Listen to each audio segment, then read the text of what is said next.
सर्व पत्रकार मित्रांना नमस्कार। आज आपल्याशी बोलण्याचं कारण की राज्यामध्ये नगरपालिका नगरपरिषद निवडणुकांची प्रक्रिया सुरू आहे।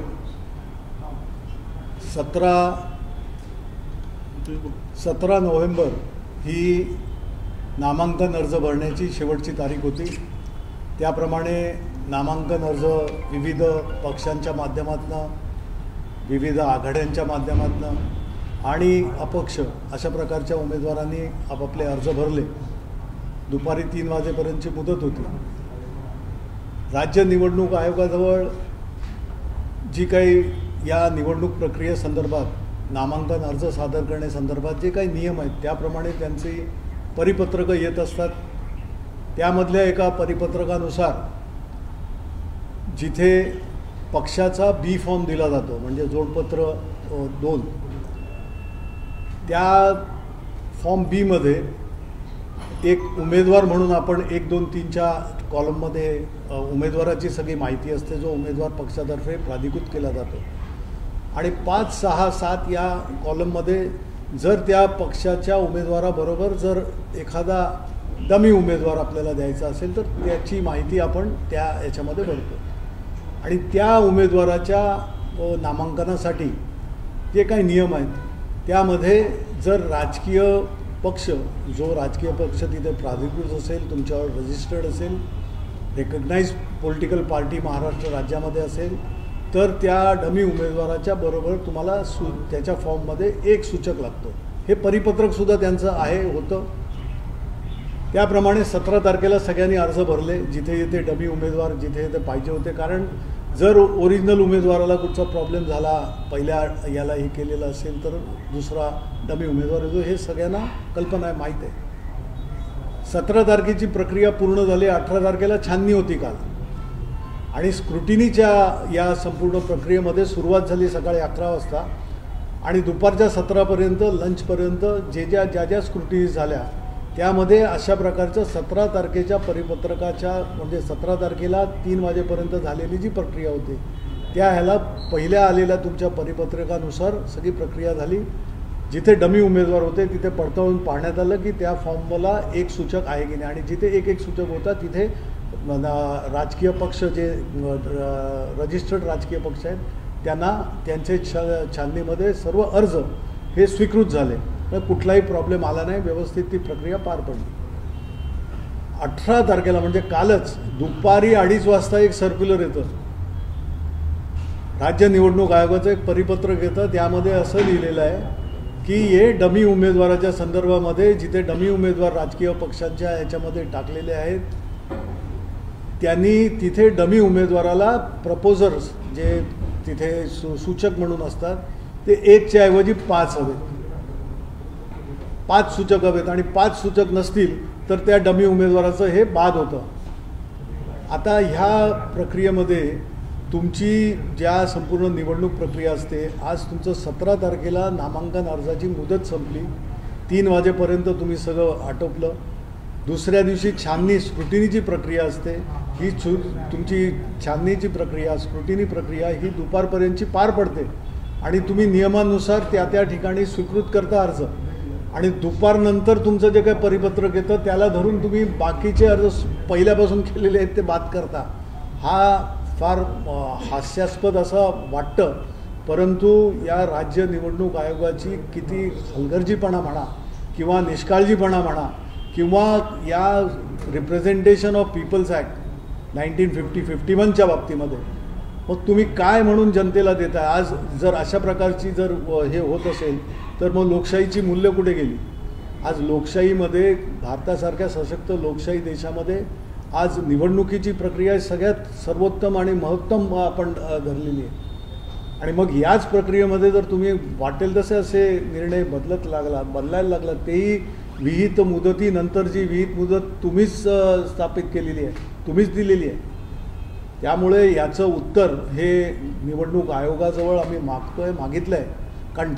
कारण तुम्ही या प्रक्रियेत अजून 2 दिवस मुदत मागे घेण्याची मुदत आहे विड्रॉल, त्याच्यानंतर 26 तारखेला तुम्ही सिम्बल देणार आहात, तुम्ही चिन्ह देणार आहात. या सगळ्या ह्याच्यामध्ये एकदा ती निवडणूक प्रक्रिया सुरू झाल्यानंतर अशा रीतीने हस्तक्षेप किंवा अशा रीतीने अवाजवीपणा हा जरी तुमचा निवडणूक आयोगाचा सर्व अधिकार कंडक्ट सुपरविजन वगैरे हे तुमचं असलं तरी फ्री अँड फेअर इलेक्शन घेण्याचा जो तुमचा एक महत्त्वाचा ऑब्जेक्टिव्ह आहे त्या ऑब्जेक्टिव्हमध्येच तुम्ही स्वतःच ज्यांच्यावरही जबाबदारी आहे तेच अशा रीतीने करताय.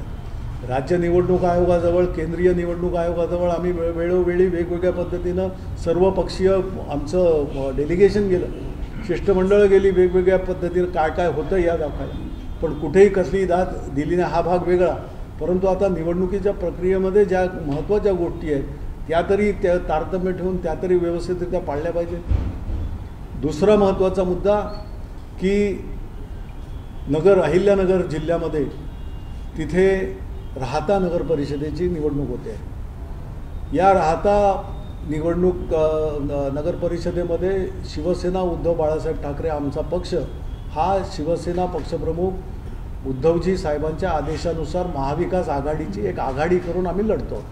तिथे भारतीय राष्ट्रीय काँग्रेस आहे, तिथे राष्ट्रवादी काँग्रेस शरद पवारचंद्र गट आहे पवारसाहेबांचा आणि शिवसेना उद्धव बाळासाहेब ठाकरे पक्ष. आता ह्या आघाडीमध्ये आम्ही व्यवस्थितरित्या आघाडीचे जे कोण आमचे पदाधिकारी आहेत किंवा जी काही व्यवस्थित नेमलेली तिकडची, कारण ही एक स्थानिक अरेंजमेंट असते, स्थानिक तिथे जशी गरज असते त्याप्रमाणे या निवडणुका लढल्या जात आहेत. त्या ठिकाणी व्यवस्थितरित्या त्या आघाडीतर्फे सगळे ज्या काही फॉर्म भरणं असेल, सर्व अर्ज वगैरे नामांकन वगैरे सगळं भरण्यात आलं. एका दिवशी शेवटच्या ह्याला शिवसेना उद्धव बाळासाहेब ठाकरे पक्षाच्या वतीनं 4 फॉर्म सादर केले जातात आणि हे पक्षाला म्हणजे आम्ही हे लगेच आम्हाला कळल्याबरोबर हे भरल्याबरोबर आम्ही तिथे त्या प्रकारची नोंद तिथे त्यांच्यावर केली की हे चुकीचं आहे, हे ज्याने केलं हा एक फसवणुकीचा प्रकार आहे. मी स्वतः त्या पीठासीन अधिकाऱ्यांबरोबर, त्या महिला होत्या त्यांच्याशी बोललो, त्यांनी तहसीलदारांना फोन दिला, त्यांनी तहसीलदारांबरोबर मी बोललो की तुम्ही हे फॉर्म वैध धरू नका, कारण आमचा पक्ष हा महाविकास आघाडीमधनं लढतो आहे. हा जो फसवणुकीचा प्रकार झाला आहे याच्याबद्दल हा गुन्हेगारी फार गंभीर गुन्हा आहे. याच्याबद्दल आम्ही पोलीस स्टेशनला तक्रार तर करतो आहे, आम्ही जिथं जिथं कायद्याद्वारे जे काय करण्याचं ते आम्ही करू. तुम्ही हे अर्ज आलेले आहे ते बाद करा, कारण आम्ही महाविकास आघाडीमध्ये आहोत. त्यांनी सांगितलं आम्हाला पत्र द्या, तशा प्रकारचं आम्ही त्याची नोंद घेतली आहे, आम्ही त्या गोष्टी आम्ही करू. म्हणजे काल हे अपेक्षित होतं, काल छाननीमध्ये ते अर्ज बाद करणं अपेक्षित होतं. आम्ही सगळं केलं आणि महत्त्वाचं म्हणजे निवडणूक अधिकारी तिथे असलेले त्यापैकी कोणीही, आमचे जिल्हाप्रमुख तिथे गेले, त्याने आवर्जून सांगितलं, त्याने सगळ्या ह्या दाखवल्या, पक्षामधनं हकालपट्टीसुद्धा केली. ज्या लोकांनी अशा प्रकारचं कृत्य केलं आहे त्यांच्यावर काय कारवाई करायची ती कारवाई होईलच, परंतु निवडणूक अधिकाऱ्याने कुठलीही दाद दिली नाही. आणि सर्वात आश्चर्याची गोष्ट, धक्कादायक म्हणजे या एवढं सगळं निदर्शनास आणून पत्र देऊन मेल करून सगळ्या गोष्टी, म्हणजे कलेक्टरला मेल केली, तिकडच्या पीठासीन अधिकाऱ्याला मेल केली, जिल्हा परिषद सीओला, त्या नगरपंचायत सीओला मेल केली नगर परिषदेच्या. हे सगळं करूनसुद्धा काल त्यांचे जे शिवसेना पक्षातर्फे अर्ज हे टाकले, ज्यांनी टाकले ते वैध धरण्यात आले. हा प्रकार म्हणजे कळण्या पलीकडचा आहे. एरवी कधी अशा प्रकारचं हे झालं तर या अगोदर सुनावणी होते, याची दखल घेतली जाते, पक्षाला जे अभिप्रेत आहे त्या पक्षाला याची मुभा असते, पक्षाला त्याचं स्वातंत्र्य असतं आणि निवडणूक अधिकारी हे तशा प्रकारची एका व्यवस्थेमध्ये काम करत असतात. परंतु तिथेही काही झालं नाही. आम्ही आमचे जिल्हाप्रमुख पोलीस स्टेशनला, तिकडच्या राहत्याच्या पोलीस स्टेशनमध्ये तक्रार दाखल करायला गेले, पोलीस स्टेशनमध्ये तक्रारही दाखल करून देत नाहीत. आज आम्ही जिल्हा कोर्टामध्ये जाणार आहोत आमच्या याच्यातर्फे, आमच्या पदाधिकाऱ्यांच्या मार्फत. परंतु हा प्रकार, अशा प्रकारचं जे होतं आहे सरळ हा कुठच्या पक्षाच्या दबावाखाली, कुठच्या व्यक्तींच्या दबावाखाली हे सगळं होतं आहे. जर तुम्हाला अशा प्रकारच्या निवडणुका रिग करायच्या असतील, अशा प्रकारच्या निवडणुका जर खेळ करायचा असेल तर त्याच्यापेक्षा सरळ निवडणुका न घेता तुम्ही जाहीर करा. जे आमच्या महाविकास आघाडी आणि मित्रपक्षांच्या राजसाहेबांनी वगैरे त्या भेटीमध्ये राज्य निवडणूक आयोग आणि केंद्रीय निवडणूक आयोगाचे जे इथे CEO आहेत त्यांच्यासमोरच्या बैठकीमध्ये सांगितलं होतं. त्यानुसार आम्ही पत्रसुद्धा दिलं केंद्रीय निवडणूक आयोगाला की एक तर त्या निवडणुकांच्या याद्यांमध्ये, निवडणुकांसाठी वापरल्या जाणाऱ्या याद्यांमध्ये जो घोळ आहे मतदारांचा, तो निस्तरा, तो याद्या सुधारा आणि निवडणुकीला जा, ते ऐकण्यात आलेलं नाही आहे. आणि त्याच्यानंतर आता ही मतचोरी तर सोडा, आता मतचोरीपेक्षा पक्षाचे बी फॉर्म चोरी अशा प्रकारचं सुद्धा खेळ खेळला जातो आहे. आणि हे चित्र जर महाराष्ट्रासारख्या प्रगत राज्यामध्ये असेल तर भयानक आहे. लोकशाहीच्या सर्व मूल्यांना काळिमा फाटणारं एक कृत्य आहे. निवडणूक आयोग आज त्यांची जबाबदारी आहे. आम्ही इथे राज्य निवडणूक आयोगांच्या सचिवांजवळ सुद्धा हे केलं, त्यांनीसुद्धा कळवलं, तिथे त्यांनीसुद्धा कळवलं की अशा प्रकारचं हे आलेलं आहे. या पक्षाच्या हा पक्ष अधिकृत त्यांच्या महाविकास आघाडीमध्ये लढतो आहे. त्यामुळे यांच्या पक्षाचे स्वतः दिलेले उमेदवार नाही आहेत, या पक्षाने दिलेले वेगळे उमेदवार नाही आहेत. हे कळूनसुद्धा तिकडचं जर हे होत नसेल तर तिथे कोणाचं अधिराज्य चालू आहे? सत्ताधारी पक्ष तिथे असलेले त्यांची जो काय दबाव तिथे त्या अहिल्यानगरमध्ये कोणाचं काय चालतं, जर हे चालू असेल, असंच सुरूच असेल तर मग ही निवडणुका घ्यायची कशाला? का निवडणुकांचा फार्स करताय? आणि हे आपल्या माध्यमातनं सर्व महाराष्ट्राच्या जनतेस, राज्य निवडणूक आयोगाला आणि संबंधित पदाधिकाऱ्यांना, काल सबंध दिवस आमच्या इकडनं, आमच्या कार्यालयातनं आणि तिथे अहिल्यानगरमध्ये कलेक्टर म्हणजे जिल्हाधिकाऱ्यांजवळ सुद्धा फोन करण्याचा प्रयत्न, त्यांना भेटण्याचा प्रयत्न, सबंध दिवस फोनही उचलला गेला नाही. सचिन बरोबर आहे ना रे? तिथे अशा प्रकारचं या निवडणूक प्रक्रिया सुरू असताना निवडणुकीशी संबंधित जे अधिकारी आहेत, ज्यांच्यावर जबाबदाऱ्या आहेत, त्या जबाबदाऱ्या असणाऱ्या अधिकाऱ्यांनी 24 तास त्यांचा फोन सुरू असतो. त्यांच्याशी संपर्क करणं हे राजकीय पक्षांना म्हणा किंवा महत्त्वाच्या गोष्टींसाठी उपलब्धता असते, परंतु तेही काही नव्हतं. आणि हे सगळं काय होतं आहे काय नाही म्हणजे मग सांगायचं की आम्ही ह्या जिंकणारच किंवा आमचं मतदानाची टक्केवारी जेवढी जास्त तेवढं आम्हालाच यश वगैरे, या गोष्टी आम्ही सगळे महाराष्ट्राची जनतासुद्धा समजू शकतो. परंतु लोकशाहीमध्ये तुम्हाला जी मूल्य आहेत ती मूल्य जपण्याची भाषा तुमचे वरिष्ठ नेते सगळे करत आहेत, शीर्षस्थ नेते. मग तशा प्रकारची वागणूकही इथे झाली पाहिजे.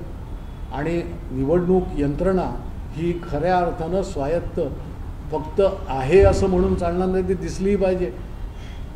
ते स्वायत्त म्हणून कार्यरत आहे हे दिसलंसुद्धा पाहिजे.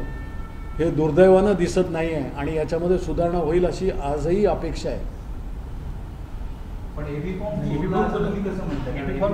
एबी फॉर्म देण्याची प्रक्रिया असते ही इथून आम्ही, आमचे जे जिल्हा प्रमुख असतात, संबंधित जिल्ह्याचे पदाधिकारी असतात, ते व्यवस्थितरित्या तिथली परिस्थिती म्हणजे समजा आघाडी केली असेल तर इकडनं आपल्या पक्षाचे हे घेऊन जात नाही, परंतु जिथे आपण लढणार आहोत त्याची सर्व गणती असते, ती गणती करून ती संख्या व्यवस्थित घेऊन ते रजिस्टरमध्ये नोंद करणं, या सगळ्या गोष्टी करून जबाबदारीने आमचे पदाधिकारी वगैरे सगळे करत असतात. आज जर अशा प्रकारचं हे झालं असेल तर हा एक भाग आहे तो वेगळा, परंतु हे निदर्शनास आणून दिल्यानंतर त्या अधिकाऱ्यांचं कर्तव्य जे आहे ते कर्तव्य तर त्यांनी बजावलं पाहिजे. ज्यावेळेला पक्षाचे पदाधिकारी, पक्षाचे जबाबदार अधिकारी हे तुम्हाला कळवतात की आमचा पक्ष आचार्य याने लढतो आहे आणि हे जे झालेलं आहे हे आम्ही बघतो आहे, परंतु हे तुम्ही ग्राह्य धरू नका, त्याच्यासाठी रीतसर त्यांना पत्र दिलं, त्यांनी पत्र मागितलं, पत्र दिलं, त्यामुळे हे वैध धरू नका. या तुम्ही ज्या उमेदवारी आलेली आहे त्या उमेदवारी पक्षाचं हे म्हणून घेऊ नका, ते बाद करा. आता जी काही व्यवस्था आहे आमच्याजवळून जे आहे ते आम्ही पाहिलं, सगळं पडताळलं, त्याच्यामध्ये कुठेही नाही आहे. परंतु त्याच्याशिवाय आमचं म्हणणं आहे की निवडणूक यंत्रणा जी आहे, ज्यांना कळवलं पक्षाच्या याच्यावरनं, ज्यावेळेला आम्ही ठामपणे सांगतो की आमच्याजवळून जे काय गेलं, आमचे जिल्हा प्रमुख आहेत त्यांच्यावर आम्ही चौकशी केली, सगळं हे जे झालेलं आहे हे झालं असेल कुठून तरी, परंतु निवडणूक यंत्रणेला आम्ही कळवतो आहे की अशा प्रकारचं हे झालं आहे, याला वैध तुम्ही धरू नका, याच्यावर तुम्ही कारवाई करा, ते बाजूला करा. आणि हा फसवणुकीचा प्रकार आहे हे आम्ही तुम्हाला लक्षात आणून, बरं स्क्रुटिनी झाल्यावर तुम्हाला सांगितलं आहे का? छाननी झाल्यानंतर आम्ही कळवलं असतं तर गोष्ट वेगळी होती. साहेब तुम्ही नामांकन अर्ज भरले गेले, छाननी झाली आणि तुम्ही नंतर कळवताय तर एक वेळ आपण समजू शकतो, परंतु नामांकन अर्ज भरल्यानंतर इथे कळल्याबरोबर आम्ही तुम्हाला कळवलं की हे अशा रीतीचा प्रकार झालेला आहे त्याची शहानिशा काय असेल ती आम्ही वेगवेगळ्या यंत्रणा हे करून त्याच्यामधनं करणार. कायदे अंमलबजावणी खात्याकडनं पोलिसांदरवी वगैरे सगळ्या बाकीच्या सगळ्या गोष्टी आम्ही आमच्या पक्षाच्या माध्यमातून सुद्धा करतो आहे. परंतु हे तुमच्या नजरेस आणून दिल्यानंतर तेवढं तर तुम्हाला पाहिजे. तुम्ही शेवटी निवडणुका जबाबदारीने निवडणुकांच्या प्रक्रियेमध्ये सामील आहात. तुमच्यावर जबाबदारी आहे. एका राजकीय पक्षाने जो 2-3दा सत्तेत होय महाराष्ट्राच्या राज्यामध्ये नजरेस आणून दिल्यानंतर ती शहानिशा करून त्याप्रकारे हे करणं अपेक्षित होतं. त्याच्याबद्दल तुम्ही काही नाही. उलटं आमचे पदाधिकारी तिथे गेले तर तुमच्यावर केस घेण्यात येईल म्हणून सांगतात की तुम्ही काय म्हणून इथे निवडणूक कार्यालय येतात. ही कुठची तुगलकशाही पाहिलेली नव्हती कधी या अगोदर. निवडणूक अधिकारी असतील किंवा इतर अधिकारी असतील त्यांच्यावरती दबाव नक्की मग कोणाचा आहे? तुम्ही तक्रार करून देखील नक्कीच दबाव आहे. तो त्यांनी सांगावं किंवा त्यांच्यावर दबाव नसेल हे सिद्ध करण्याचं प्रमाण त्यांनी आता हे बाजूला करून त्यांना वैध जे ठरवत आहेत खोटं हे केलेलं आहे त्यांना दूर सारून महाविकास आघाडीमध्ये शिवसेना उद्धव बाळासाहेब ठाकरे पक्ष आहे त्या आघाडीतर्फे आम्ही लढतो आहे. तशा रीतीने निवडणुका घ्याव्यात. ठीक आहे, ते होत नाही आहे. त्याच्या अगोदरचं तुम्हाला सांगितलं ते 17 तारखेचं परिपत्र, 17 तारीखचं सगळं नामांकन झाल्यानंतर 18 तारखेला छाननीचं पहिलं सत्र आटोपल्यानंतर दुसऱ्या सत्रामध्ये एक नवीन सर्क्युलर येतं आणि नियम बदललेले असतात. त्यामुळे हे न कळण्यासारखं आहे. आता म्हणजे काय कुठच्या दिशेनं आपण चाललो आहोत याचं स्पष्टीकरण निवडणूक आयोगाने तर द्यावंच. पण तिथे अहिल्यानगरच्या बाबतीमध्ये तिथे त्यांनी या बाबतीमधले सुधार करून तिथे तशा प्रकारचं वातावरण निर्माण करावं. तुम्ही जो पहिला मुद्दा गेला त्यामध्ये तुम्ही म्हणता की सूचक त्याच्यात बदल करण्यात आला. किती जणांना फटका बसला? कारण डमी उमेदवार काही मोजले असतात तिथे. असू द्या ना, पण तुमची यंत्रणा तुमच्या ह्याच्यामध्ये नियम ह्याला काही अर्थ आहे की नाही? एखाद दुसरी सीटसुद्धा त्या कारणास्तव जात असेल तर त्या आघाडीला किंवा त्या पक्षाला किंवा त्या ह्याला किती फटका पडतो? जर त्यांनी नियम पाळलेले आहेत, जर व्यवस्थितरित्या तुम्ही नियम अधोरेखित केलेले आहेत, त्या नियमांचं पालन करून केलेलं असेल तर का? शेवटी निवडणूक घेणारी यंत्रणा जी आहे राज्य निवडणूक आयोगाची ती सक्षम आहे. ती फ्री अँड फेअर जे बेस आहे की स्वच्छ वातावरणामध्ये मग काय समजावं. काही इतर राजकीय प्रश्न आहेत. खास करून मुंबईत काँग्रेस जी आहे ती स्वबळावर लढण्याचं त्यांनी पुष्टी केलेलं आहे आणि त्याबरोबर शरद पवार यांची देखील आज भेट घेतली सकाळी त्यांनी आणि त्यांनी आपल्यासोबत यावर लढण्यासाठी म्हणजे त्यासाठी त्यांनी सांगितलेलं आहे. आपली काय भूमिका असणार आहे या बाबतीमध्ये? सर्व शीर्षस्थ नेते शिवसेना पक्षप्रमुख स्वतः जातीनं या गोष्टी बघत आहेत आणि याबद्दल त्यांचा जो निर्णय असेल तो आदेश आम्हाला शिरसावद्य असेल. दुसरं म्हणजे प्रारूप मतदार यादी तारखा पुढे ढकलल्या 4, 14 आणि आता 20 नंतर तुमची काय रणनीती असणार? जे तुम्ही त्रुटी किंवा जे काही प्रॉब्लेम्स आहेत ते तुम्ही मांडले. बघा, जी सुरुवातीला 6 तारखेला येणार होती ती 14 तारखेला केली, 14 तारखेची 20 तारखेला केली. या दरम्याने निवडणुकीच्या ज्या मतदार याद्या आहेत ज्या आम्ही दाखवल्या होत्या की कशा रीतीने त्याच्यामध्ये घोळ आहेत, कशामध्ये चुका आहेत, या सर्व सुधारा. तर तो प्रकार त्याचा जो एक्सरसाइज आहे तो अभ्यास सुरू असेल आणि 20 तारखेला उद्या प्रारूप याद्या जाहीर होतील. जाहीर झाल्यानंतर आम्ही त्या याद्यांचा आमची जी यंत्रणा आहे पक्षाची, प्रत्येक पक्षाची यंत्रणा असेल त्यातून त्यामध्ये बघितलं जाईल. ज्या सजेशन्स ऑब्जेक्शन ज्या असतील त्या रेज केल्या जातील, त्या मांडल्या जातील आणि मग जी अंतिम यादी होणार आहे त्यामध्ये सुधार करून तशा रीतीने येईल अशी अपेक्षा आहे. सुरुवातीला 6 तारीख देण्यात आली, नंतर 14 तारीख आणि पुन्हा एकदा आता 20 तारीख देण्यात आली. उशीर का होतोय याद्या देण्यासाठी? तुमचं काही निवडणूक आयुक्तांच्या नाही, याचं त्यांनी सुद्धा मान्य केलं होतं. ज्यावेळेला आपलं शिष्टमंडळ गेलं नेत्यांचं त्यावेळेला त्यांनी या गोष्टी त्यांना दाखवल्यानंतर त्यांनी मान्य केला की खरोखर अशी डुप्लिकेट नावं आलेली आहेत, काहींची नावं मृत असलेली दाखवलेली, याचा सगळा पडताळा त्यांनासुद्धा तो दिसला आणि मग त्यांनीसुद्धा ते मान्य केल्यानंतर हा जो डिले होतो आहे किंवा 6ची 14 आणि 14ची 20 तर त्या दरम्याने तेवढा वेळ लागत असेल त्यासाठी आम्हाला काय कुठचं ऑब्जेक्शन नाही. त्या सुधारणा होऊन त्या याद्या याव्यात आणि मग आमची यंत्रणासुद्धा आम्ही आमच्या पक्षातर्फे बघू आणि ज्या काही गोष्टी ऑब्जेक्शन्स रेज करायचे असेल ते करतील आणि चांगल्या अद्ययावत आणि दोषरहित मतदार याद्या असतील ज्याच्यावर निवडणुका घेतल्या जातील अशी अपेक्षा आहे. सर, महायुतीमध्ये सध्या नाराजी नाट्य सुरू आहे. एकनाथ शिंदेचे मंत्रिमंडळात जात आहेत नाही का, तो सगळं सुरू असताना काय होतं त्याच्यामध्ये अजित पवार मुख्यमंत्री सहभागी झाले नाही. एकनाथ शिंदे त्याला दांडी मारून त्यांचं नाव असताना ते काहीतरी त्यांच्या कार्यात गेले असतील ना, कार्य म्हणजे कामात हां हां ते नाही, पण एकंदरीत रुसणं वगैरे सुरू आहे. आणि एकंदरीत कालपासून शिवसेना म्हणजे शिवसेना शिंदे गट आणि भाजप यांच्यातला तणाव जो आहे तो वाढलेला पाहायला मिळतो. खास करून कल्याण डोंबिवलीमधले जे पक्षप्रवेश भाजपकडून घेत आहे त्या पार्श्वभूमीवर सगळ्यांनी काल बहिष्कार देखील टाकला होता कॅबिनेट बैठकीत. त्यामध्ये मुख्यमंत्र्यांनी सुद्धा एक स्टेटमेंट केलं आहे ना, माजी आमदार घेताना मला विचारलं का, त्यामुळे हे रस्सीखेची आहे बरी आहे. ठीक आहे, आमचा जो मुद्दा होता वर्षा गायकवाडांनी मगाशी शरद पवारांची भेट घेतली. झालं बोलणं बोलले ते.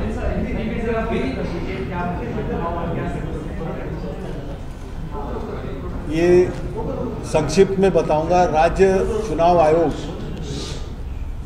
जिनकी एक जिम्मेदारी है, महाराष्ट्र में अभी नगर निगम के जो चुनाव हो रहे हैं उस प्रक्रिया को सही मायने में सही ढंग से ले जाए, और उसके लिए सभी जो राजनीतिक पक्ष है, जो भी पार्टीज है, वो अपने अपने हिसाब से नामांकन की पर्चियां देनी होती है, उसकी तारीख थी नगर परिषद के लिए 17 तारीख थी, और जो भी नियम बनाए गए उसी के तहत हर पार्टी ने, हर आघाड़ी जो भी बनती है उस आघाड़ी के द्वारा पर्चियां दी गई. वो समय समाप्त हो गया.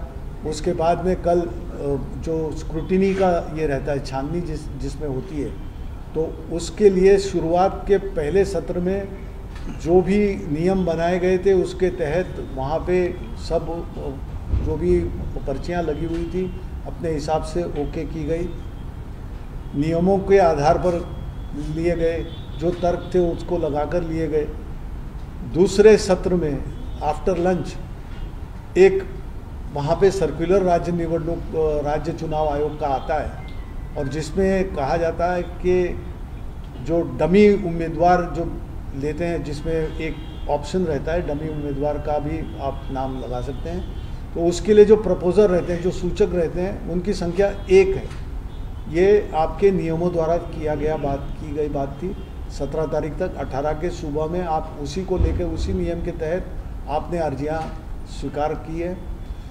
दोपहर के सत्र में जब आपका नया सर्कुलर आ जाता है तो उसमें लिखा जाता है कि डमी उम्मीदवार के साथ में उसके फॉर्म के साथ एक डमी उम्मीदवार को 5 सूचक की ज़रूरत है, 5 प्रपोजर चाहिए.